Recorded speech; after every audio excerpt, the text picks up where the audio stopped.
Hello guys, कैसे हैं आप लोग। आ गई हूँ एक नया इंफॉर्मेटिव ब्लॉग लेके आप लोगों के लिए। आज का टॉपिक है 10 important tips on how to take care of your babies in winter season. I am not medical professional, I am not an expert. मैं जो कुछ भी आपके साथ शेयर कर रही हूँ वो मैं अपने पर्सनल एक्सपीरियंस के बेस पे कर रही हूँ और जो मैंने रिसर्च की है उसके अकॉर्डिंग कर रही हूँ। अगर आपको अच्छा लगे तो आप फॉलो कीजिएगा, totally your choice. So let's get started. So first point है मसाज।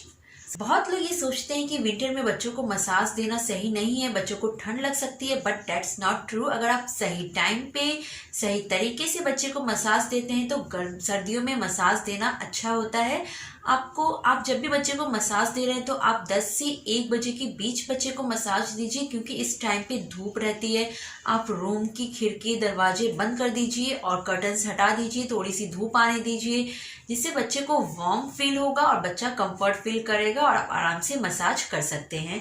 अगर आप बाद में भी मसाज कर रहे हैं तो आप यू मेक श्योर कि आपने 5-10 मिनट पहले हीटर चला दिया है और 5-10 मिनट हीटर चलने दीजिए ताकि रूम वार्म हो जाए, और हीटर को बंद कर दीजिए। फिर बच्चे की मसाज कीजिए, बच्चे को वार्म फील होगा और बच्चा ऐसे भी कंफर्टेबल फील करेगा। और मसाज देने के बाद आपको बच्चे को ऐसे ही नहीं रखना, फटाफट से कपड़े पहना दीजिए और 10 मिनट के बाद बच्चे को एक बाथ दे दीजिए। फिर आप तेल लगाने के तुरंत बाद बच्चे को बाथ दे सकते हैं।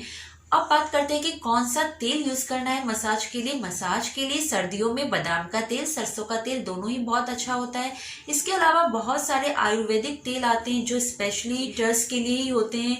आप चाहे तो वो भी यूज कर सकते हैं, बट सरसों का तेल इजीली घर में अवेलेबल हो जाता है तो सरसों का तेल बेस्ट होता है। आप सरसों का तेल यूज कीजिए। दूसरा टिप है बाथ। आई थिंक हर बच्चे को बाथ टाइम बहुत अच्छा लगता है। गर्मियों में हम बच्चे को आराम से आधा घंटा तक नहाने देते हैं, एंजॉय करने देते हैं, लेकिन सर्दियों में हमें बिल्कुल ऐसा नहीं करना है। हमें बाथ टाइम को बिल्कुल शॉर्ट कर देना, हमें क्विक बाथ देना है। 5 से 10 मिनट से ज्यादा बात नहीं देनी है। जब हम बच्चे को नहलाने के लिए लेके जा रहे हैं तो हमें उससे पहले बच्चे का सारा सामान एक जगह रख देना है, लाइक कपड़े, क्रीम, ताकि जब बच्चा नहा के आए तो उसे बिना कपड़ों के ना रहना पड़े और फटाफट हम उसे टॉवल से पहुंच के कपड़े पहना दे और उसे रेडी कर दे। एक बात का हमेशा ध्यान रखिए कि जब भी आप बच्चे को नहला के लाते हैं तो सबसे पहले आप बच्चे का सर और बच्चे के कान पोंछिए, क्योंकि अगर कान में पानी रह जाता है तो बच्चे को ठंड लगती है। अगर बाल गीले रह गए तो बच्चों को ठंड लग जाती है। तो आप सबसे पहले बच्चों के बाल और कान पोंछिए, फिर बाकी बॉडी पोंछ दीजिए जी। और रेडी करने के बाद आप 1 चम्मच शहद दीजिए। शहद बहुत अच्छा होता है, ये बच्चे को गर्मी देता है और स्पेशली जब बच्चे नहा के आते हैं तो गर्मी मिलना बच्चे को बहुत जरूरी होता है। नेक्स्ट टिप है क्लॉथिंग टिप्स। सर्दियों में इस बात का हमेशा ध्यान रहे कि बच्चों को आप लेयर में कपड़े पहनाए। मान लीजिए आप सबसे पहले बच्चे को इनर या बनियान पहना रहे हो, उसके बाद बच्चे को एक फुल स्लीव टी शर्ट पहनाइए, उसके बाद आप स्वेटर पहनाइए और उसके बाद भी अगर आपको जरूरत लगे तो आप हाफ जैकेट या फुल जैकेट पहनाइए। वैसे घर में नहीं जरूरत लगती, अगर आप बाहर जा रहे हैं तो आप बच्चे को जैकेट वगैरह पहना के लेके जाइए। और बच्चे को सॉक्स जरूर पहनाइए, क्योंकि घर में जब बच्चे रहते हैं तो उनको सबसे ज्यादा पैरों में ही ठंड लगती है और चेस्ट पे ठंड लगती है। तो इन दोनों चीजों को अच्छी तरह से कवर करके रखिए। और जब बच्चा बाहर जाता है तो उनको कानों में और सर में सबसे पहले ठंड लगती है, तो इस बात का आप ध्यान रखिए और बच्चे को कवर करके लेके जाइए, स्पेशली अगर आप मॉर्निंग और इवनिंग में घर से बाहर निकल रहे हैं तो।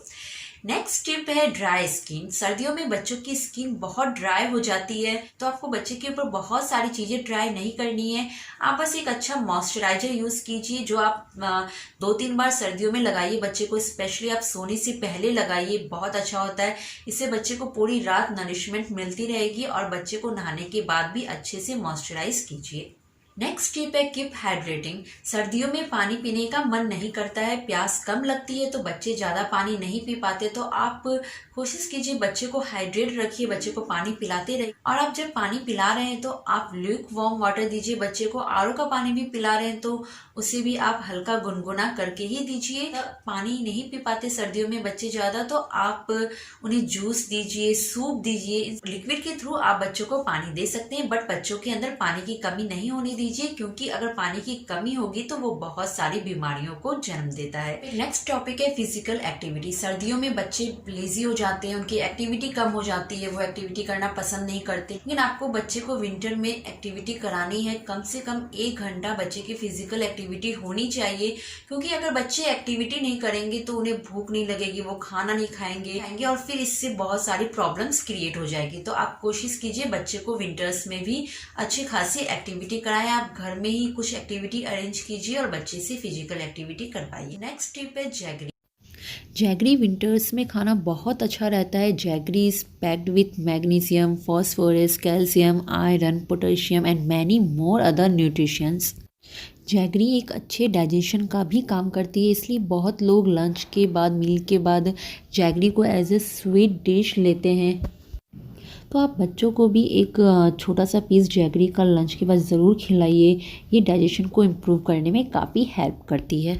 Eating jaggery at least once a daily can help detox your entire body. बच्चों को जैगरी जरूर खिलाइए, चाहे रेसिपीज के थ्रू या लंच के बाद ऐसे ही जैगरी का एक पीस दे दीजिए। बच्चे शौक से खाएंगे, बच्चे को चॉकलेट की तरह ही लगेगी। जैगरी मीठी होती है इसलिए बच्चों को पसंद होती है और जैगरी बहुत फायदा करती है, तो आप जैगरी जरूर खिलाएं बच्चे को। नेक्स्ट पॉइंट है कि आपको जब भी ऐसा फील होगी बच्चे को सर्दी लगने वाली है, या बच्चा जब सो रहा है उसकी चेस्ट से उसकी ब्रीदिंग में आवाज आ रही है, कफ की आवाज निकल रही है, या बच्चे के गले में खराश सी लग रही है, तो आप इनिशियल होम ट्रीटमेंट लेना स्टार्ट कर दीजिए, ताकि ये सर्दी बढ़े नहीं।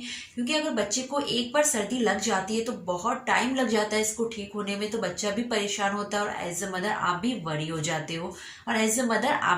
हो जाते हो। इसलिए तो आपको क्या करना है, जैसे ही आपको लगे कि बच्चे को सर्दी लगने वाली है, तो बस आप बच्चे को सुबह शाम गुड़, अजवाइन, तुलसी का काढ़ा बच्चे को देना स्टार्ट कर दो। आप बच्चे को मसाज करो, स्पेशली सोते टाइम आप बच्चों के पैरों के तलवे पे, पाम पे, चेस्ट पे, बैक पे खूब अच्छे से मसाज करो। इससे बच्चे को अच्छी नींद भी आएगी। बच्चा सबसे ज्यादा डिस्कम्फर्ट रात को ही होता है, तो अगर आप अच्छे से मसाज करोगे सोने से पहले तो बच्चा अच्छे से सोएगा भी और बच्चे को नींद भी अच्छी आएगी। इसके अलावा आप गर्म चीजें दो बच्चे को, दाल मखाना दो, किशमिश दो, ये सब गर्म चीजें होती है और बच्चे खाना भी बहुत पसंद करते हैं। बच्चे को सूप जरूर पिलाओ। आप वेजिटेबल सूप दे सकते हो, आप टोमेटो कैरेट का सूप दीजिए, आप पालक का सूप दे सकते हो। सोने से पहले आप बच्चे की चेस्ट पे विक्स बेबी रब लगाओ, इससे बच्चे को काफी रिलीफ मिलता है और बच्चे को काफी अच्छा आराम फील होता है, सूद फील करते हैं बेबी। तो आप ये अच्छे से रब करो चेस्ट पे, ये भी अच्छा होता है। नेक्स्ट पॉइंट है keep warm from evening to night.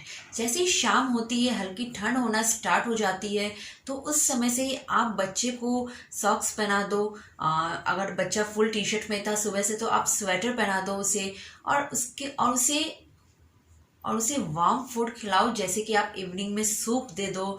Soup काफ़ी गर्म करता है और काफ़ी अच्छा होता है। आप इवनिंग में स्नैक्स के रूप में दाल मखाना दे दो, आप किशमिश खिलाओ। आप सोने से पहले दूध में हल्दी डाल के बच्चे को पिलाओ। काफ़ी हल्दी इम्यूनिटी भी स्ट्रांग करती है और काफ़ी गर्म भी होती है। इस तरह अगर आप इवनिंग से ही बच्चे को वार्म चीज़ें खिलाओगे, बच्चे को पूरी तरह से वार्म रखोगे, तो वो पूरी रात वार्म फील करेगा और बच्चे के लिए अच्छा रहेगा। लास्ट पॉइंट है बिल्ड इम्यूनिटी। एक्चुअली विंटर में क्या होता है कि बच्चे की मैक्सिमम एनर्जी बच्चे की बॉडी के टेम्परेचर को मेंटेन करने में लग जाती है, हैंस इम्यूनिटी वीकर हो जाती है। तो हमें बच्चे की डाइट में इम्यूनिटी बूस्टर फूड को इंक्लूड करना है, like onion, garlic, ginger, green leafy vegetable like broccoli, पालक, citrus fruit like lemon, oranges, dry fruits. अगर किशमिश बच्चे शौक से खाते हैं, अगर ड्राई फ्रूट ऐसे नहीं खाते तो आप काजू, बादाम, अखरोट का पाउडर बना के दे सकते हैं। Honey is rich in antioxidant, antibacterial, antifungal properties, hence improves immunity. Jaggery is packed with lots of nutrition, so it's strengthen immunity power. Chyawanprash आप बच्चों को दे सकते हैं अगर आपका बच्चा 3 साल की एज का है या उससे ऊपर का है। च्यवनप्राश इम्यूनिटी को भी स्ट्रॉन्ग करता है और बच्चे को गर्मी भी देता है, तो आप बच्चे को च्यवनप्राश दूध के साथ जरूर दीजिए। अगर आप इस तरह से बच्चे की डाइट को मेंटेन करके चलते हैं तो आपको बच्चे को किसी भी तरह की हेल्थ ड्रिंक देने की ज़रूरत नहीं होगी और बच्चे की इम्यूनिटी भी सही रहेगी। तो ये थे सारे पॉइंट्स। अगर मैंने कोई पॉइंट मिस कर दिया है तो आप कमेंट करके अपने पॉइंट्स जरूर शेयर कीजिएगा, ताकि सबको ज़्यादा से ज़्यादा हेल्प मिल पाए। अगर आपको वीडियो पसंद आया तो प्लीज़ वीडियो को लाइक कीजिए, चैनल को सब्सक्राइब कीजिए। I need motivation at this time to work hard, so please subscribe my channel and share it with everyone. Thank you so much, take care, bye bye.